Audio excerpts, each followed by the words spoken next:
Hello everyone and welcome to my channel. If you are new here, hello! My name is Learn the Conjurer and I am your host of all things spooky, creepy, weird, and fun. And today we are definitely gonna have fun because this is my first YouTube collaboration back since last year!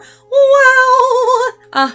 It's gonna be such a fun time. I'm so happy to be back, and I'm happy to be joining some fantastic DIYers that is hosted by my amazing, lovely, kind, legendary, perfect, amazing friend named Indie Annie Jones. She is hosting a YouTube collaboration where it is themed dark academia. I can't imagine how I wouldn't know anything about that. In this YouTube collab, we have been challenged to create however many DIYs that we see fit to fit the theme dark academia, or also like academia if we think we might want to go to the light side. So not only is this a YouTube collab, but it is also a giveaway. So make sure that you stay tuned to figure out exactly what and how you can win. I am so excited to be joining these amazingly talented humans in this Dark Academia Valentine collaboration hosted by the amazing Indie Annie Jones. But to understand Dark Academia, we should probably discuss what it actually means. According to aesthetics.fandom.com, it's basically the discussion of literary tragedy, meaning of life, heartbreak, oppression, and death. So pretty dark stuff. But light academia is basically the opposite. It's all about not really focusing on the doom and gloom, but the dreaminess and the light of love and everything that basically dark academia isn't. Now, before we get into these projects, I wanted to show you my inspiration. Speaking of dreamy, these candles were handmade by one of my dear friends named Lorelei, and as you can see, my friend Dita is modeling them. So we have, for my first DIY, I decided I wanted to make a little book, like a little storage book. So I used one of these shipping boxes that are a foldy kind of a deal. Don't really know how you would describe them, but basically I decided I would just paint over it with some white acrylic paint, which I might have made an error in doing that. I'll just show you in a minute why. But the next thing is I'm cutting up these blue rose petals, very romantic, and here is why I shouldn't have painted all over that box, because it can't open anymore. So I threw this tassel in there. I really didn't want to do it that way. I wanted to make a book like an actual book. So I just moved on, tried to deal with whatever I could. Using these labels that I found from the Dollar Tree, I tried to place one in the center as well as one on the spine. And I wanted to make sort of like a love spell book, but a light academia spell book. So I decided I would call it Light and Love Spells by me. Now, this is going to be a little surprising, everybody. Contrary to my actual name, I have decided to make only light academia. I know, weird. Who am I? On the spine of the book, I'm writing your eyes only, so really sweet, very cute. Now listen, everybody, I know that I could have probably printed out a label or something, but your girl doesn't have a printer, but she's got a hand, and she has handwriting. So here I am, I'm just gluing the petals all over the top of the book itself. I kind of wanted to make it look like they were floating forever. I don't really know how successful I was at that. Maybe my vision looked a little bit nicer than the actual presentation of it, but I don't know. I still think it was really cute. I'm just kind of sad that I can't use it as a storage compartment, which is what I originally wanted to do. I still think it turned out pretty cute though. What do you think? For DIY number 2, this is a little bit more involved. I'm using a very old lantern that I purchased from IKEA. I can't even tell you how long ago I purchased this. And a very long time ago, I also shoddily painted it red. Now, obviously, I don't want it to be red, so I am painting right over it. And I know. Why didn't you sand it? I know. I don't know, I just thought maybe it might be nice to not sand it, and maybe I'll get a weird, texture or something. I was just trying something. Well, I ended up really liking how this turned out. And I should apologize for a couple things while I have you. First, I apologize for my sound. My microphone is currently missing. 2, I apologize for how this is filmed. You see, my very lovely boyfriend for Christmas got me a brand new filming setup and a brand new stand and a brand new light and all sorts of fun things. However, this was my first crafting video back, and I can't tell you how long, so I really didn't know how to properly film, as you can see. But I think that the nice thing is you get to see the nice fun details of what I'm painting. So, woo!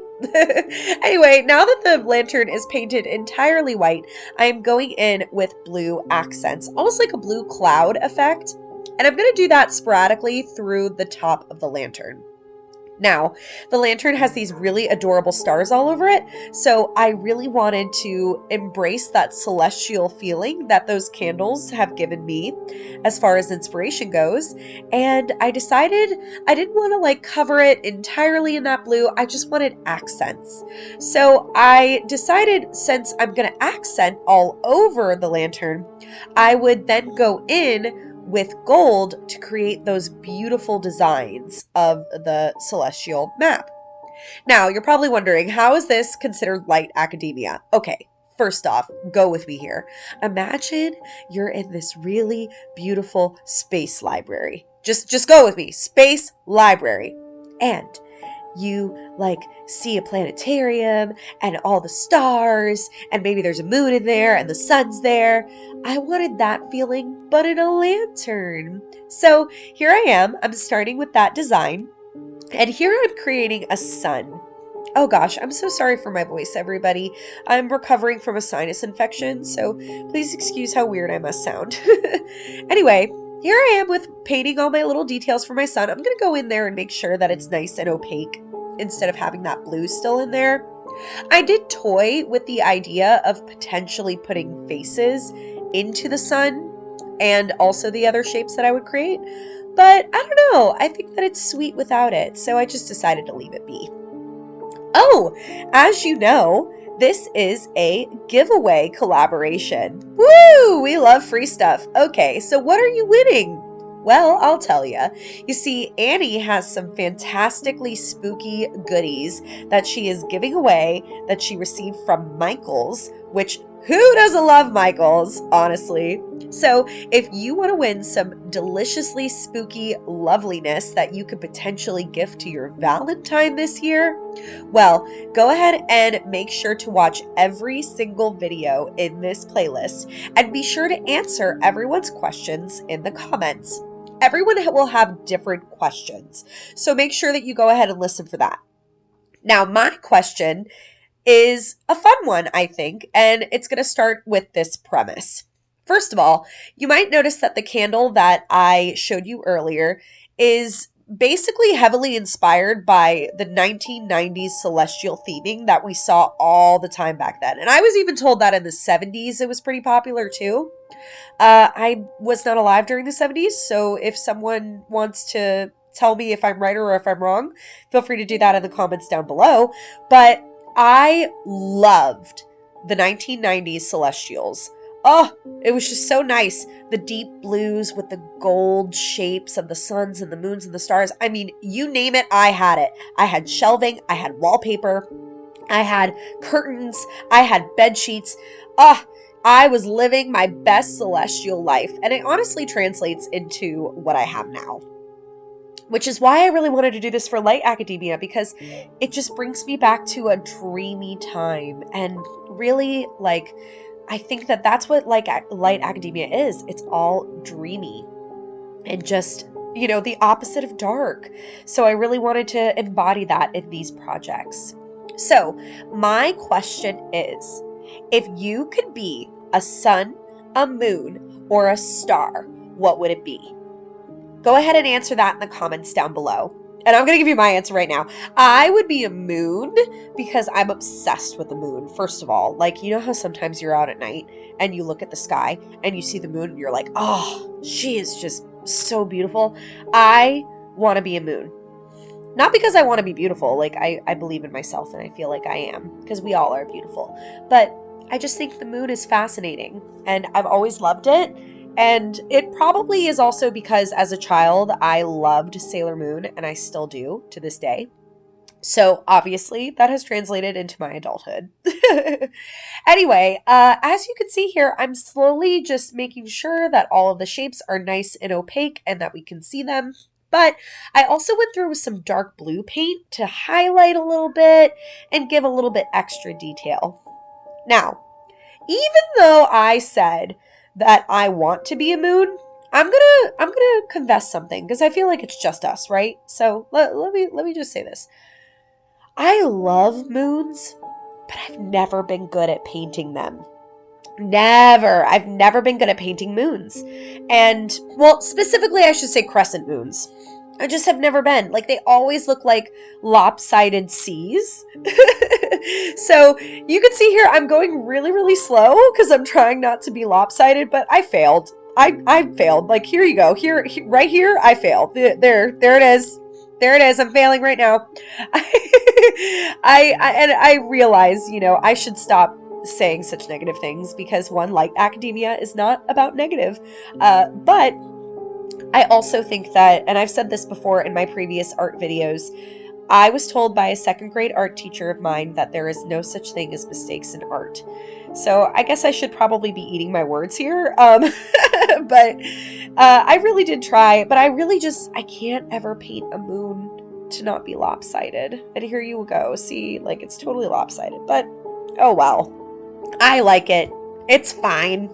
Speaking of painting, if you like painting, and really, if you like anything that's spooky, creepy, weird, or fun, I would love it if you would consider subscribing to my channel. I love to do videos that talk about spooky things. A lot of the times I paint while telling spooky stories. And if I'm not painting, I'm doing some kind of fun little activity. I also talk about conspiracy theories. I talk about mysteries around the world. And I also talk about urban legends. So I really enjoy all the things that we do not understand. So if you think that that might be interesting to you, feel free to come on over to my channel and check it out. And if you like me, I would love it if you would subscribe and join the Conjuring Circle. All right, so see, here what I'm doing is I'm kind of combining the best of both worlds here. I decided at the top of the lantern I would create a big sun, but I would also make it like a moon was there. Like they're hugging. Look, they're friends. Ah, it's just so wholesome. I love it. But anyway, I'm going in with more of that dark blue paint just to kind of highlight it and show it off. I think I really enjoy how this turns out in the end. And I especially love how this looks when the little light is coming through it. Oh, it's so precious. And I definitely lucked out with finding a little lantern that was covered in stars, even as long ago as I bought this. I really did luck out. Now, please, everyone, remember that in order to win this giveaway, you have to go through all of the videos and be sure to answer all of the questions so that you can win some super awesome stuff for your Valentine this year. Or if you're your own Valentine, do you, boo. Anyway, here's my cat Raja coming in to supervise the last bits of the lantern detail. I'm putting in blue and white roses at the edges of the lantern, and look at how cute it is. I just love how it turned out. It's so romantic and sweet, and I can definitely imagine this in a light space academia library. Finally, here is all of my projects together, sitting on my dining room, looking happy and mystical and fun, and Dita agrees. Anyway, thank you so much for watching, everyone, and be sure to watch the rest of the videos in this playlist. But remember the rules of conjuring. Never play alone, never play in a graveyard, and always say goodbye. Goodbye, ghosties and ghoulies. I hope you win!